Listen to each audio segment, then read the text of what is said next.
Good morning friends, আমরা বেরিয়ে পড়েছি ঋষিহাট থেকে দার্জিলিং শহরের দিকে। তারই কিছু ঝলক।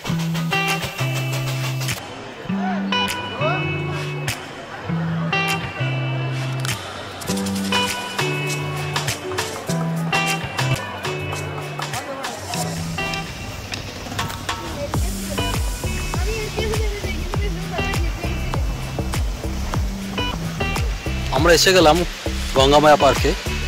হাতে ছাতা দেখে বুঝতে পারছেন বৃষ্টি পড়ছে, বেশ ভালোই বৃষ্টি পড়ছে। এখন ভেতরে ঢুকবো কিনা জানি না, টিকিট কেটে ঢুকতে হবে। দেখি কিছুক্ষণ দাঁড়াই, যদি কমে যাব, না হলে আর যাওয়া হবে না। পার্কটা নিচে দেখাচ্ছি।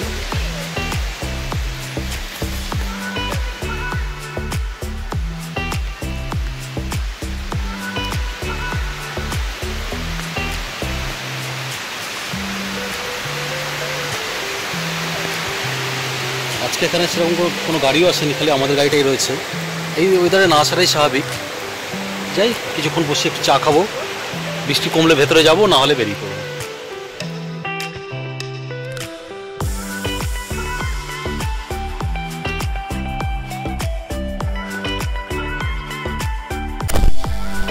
আমরা চলে এলাম ঘুম মনাস্ট্রিতে।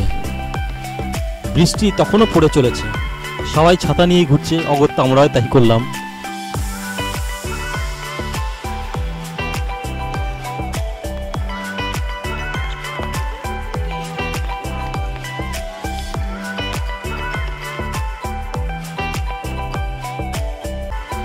আমরা এসে পড়েছি বাতাসিয়া লুপে। বৃষ্টি কন্টিনিউ হয়েই চলেছে, তার মধ্যেই ঘুরছি। আর কি করব, কিছু করণীয় নেই। এখন সব জায়গাতেই বৃষ্টি হচ্ছে, কলকাতাতেও বৃষ্টি হচ্ছে শুনলাম, দুদিন চলবে, এর মধ্যেই ঘুরবো। এসছি যখন, যতই বৃষ্টি হোক ঘোরা বন্ধ করতে পারবে না, তাও বৃষ্টি হলেও ঘুরবো। চলুন দেখতে থাকি।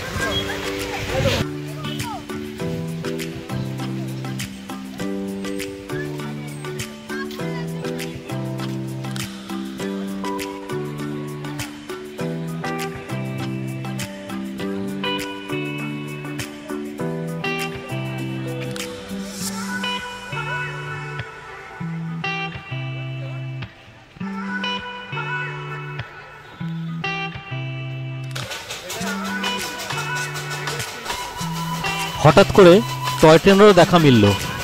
দার্জিলিং থেকে জয় রাইডে বাতাসিয়া লুপে এসে দাঁড়ালো।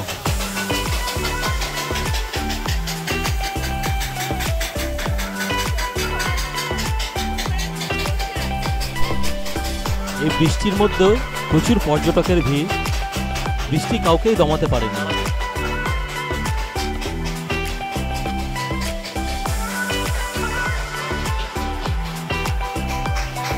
মিনিট 10 হল্ট দেওয়ার পর বাতাসিয়া লুপ থেকে ট্রেনটি আবার ছেড়ে দিল।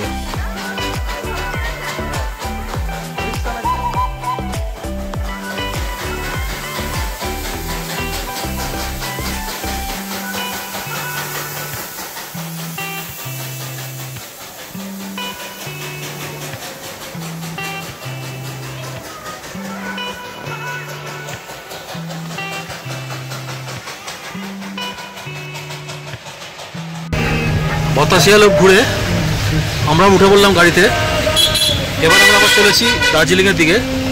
এখন বৃষ্টি পড়ছে না, কিন্তু বেশ ক্লাউডি ওয়েদার, চারদিকে কুয়াশা, বেশ ভালো লাগছে। খাওয়া খেতে খেতে চলেছি। দেখুন বাইরেটা।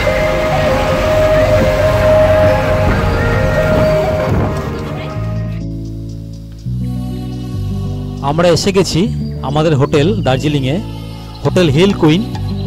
চলুন রুমগুলো দেখাচ্ছি।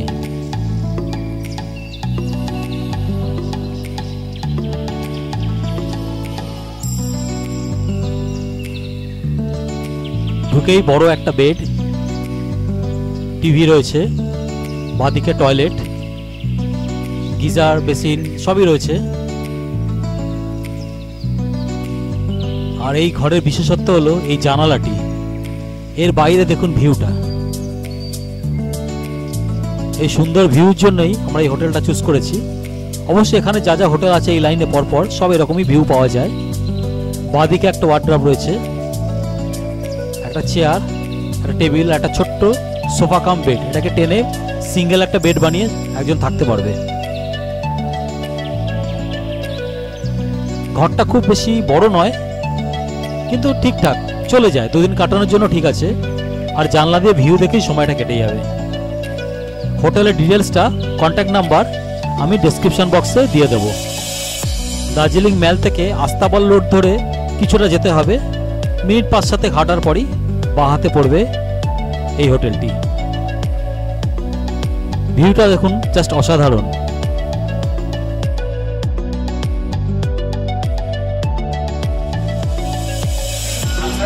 Good evening.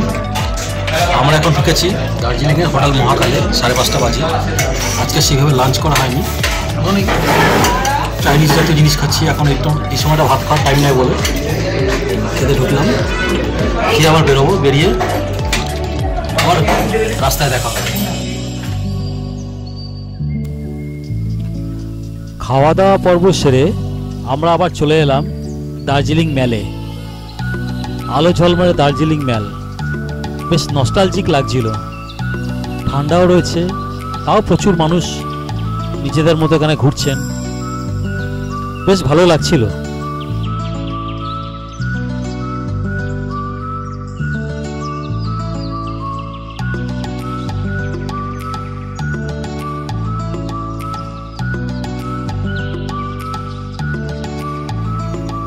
দার্জিলিং ম্যাল লাগোয়া এই সেই বিখ্যাত পাইন রিজ হোটেল, ব্রিটিশ আমলের হোটেল। আমার এখানে খুব থাকার ইচ্ছে ছিল, কিন্তু বাড়ির কেউ এখানে থাকতে রাজি হলো না। অগত্যা একটা অভিজ্ঞতা মিস হলো। শোনা যায় এটি নাকি একটি হন্টেড হোটেল। আমার পরিচিত 2-1 এখানে থেকেছে এবং তাদের নাকি এখানে অদ্ভুত অভিজ্ঞতা হয়েছে। শুনলাম সরকার থেকে এখানে কয়েকটি ঘর সিল করে দেওয়া হয়েছে। দার্জিলিং ম্যালের এই সুন্দর শীতল নস্টালজিক পরিবেশে কিছুক্ষণ সময় কাটিয়ে আমরা হোটেলে ফিরে এলাম। আজকের মতো শুভরাত্রি। আবার কালকে সাইট সিনে আপনাদের সাথে দেখা হবে। Good morning. আমরা বেরিয়ে পড়েছি সাইট সিনে। আজকে একটু দেরি হয়ে গেল উঠতে। এখন ঘড়িতে কটা বাজে? 10টা। আমরা এখন ম্যাল দিয়ে যাচ্ছি। সামনে দাঁড়িয়ে আছে। ম্যালে তো গাড়ি তুলতে দেয় না। এখন লোকাল সাইট সিনগুলো করতে করতে আবার কথা হবে, দেখা হবে। চলুন। আজকে ওয়েদারটাও ভালো আছে, বৃষ্টি নেই, বেশ মেঘলা মেঘলা, আবার রোদও নেই, ভালো লাগছে। আমরা এলাম পদ্মজা নাইডু হিমালয়ান পার্কে বা জুতে, মানে চিড়িয়াখানাতে। ঘুরে ঘুরে দেখছি, ওয়েদারটা ভালোই আছে, এখন বৃষ্টি নেই, হালকা মেঘলা ওয়েদার, ঠান্ডাও সেরকম নেই।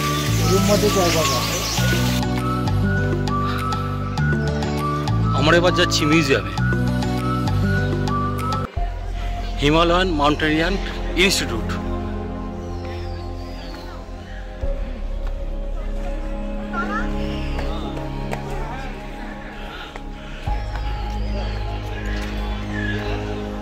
এসে গেছি। এই যে মিউজিয়ামের ভেতরে ছবি তোলা মানা, তাই ছবি তুলতে পারলাম না। দেখে ভালোই লাগলো। আবার বেরিয়ে এলাম চিড়িয়াখানায়। এখন আমরা রয়েছি হিমালয়ান স্নো লেপার্ডের খাঁচার সামনে। ম্যাকাও প্রজাতির একটি পাখি।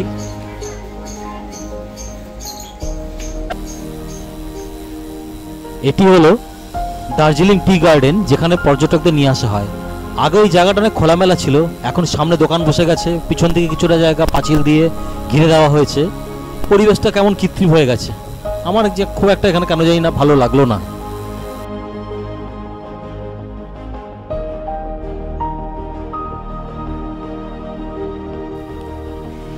আমরা এবার এলাম দার্জিলিংয়ের রামকৃষ্ণ মিশনে। ঐতিহাসিক এবং অত্যন্ত গুরুত্বপূর্ণ এই বাড়িটি হলো বিখ্যাত রয় ভিলা, যেখানে বিজ্ঞানী জগদীশচন্দ্র বসু সস্ত্রীক বেশ কিছুদিন সময় এখানে কাটিয়েছিলেন। পরে সিস্টার নিবেদিতাও অসুস্থ অবস্থায় এখানে আসেন এবং অনেক দিন এখানে কাটান, এবং অসুস্থ অবস্থাতে এখানেই তার প্রয়াণ ঘটে। বর্তমানে বাড়িটি রামকৃষ্ণ মিশনের অধীনে। ওই দেখুন ওপরে রায় ভিলা।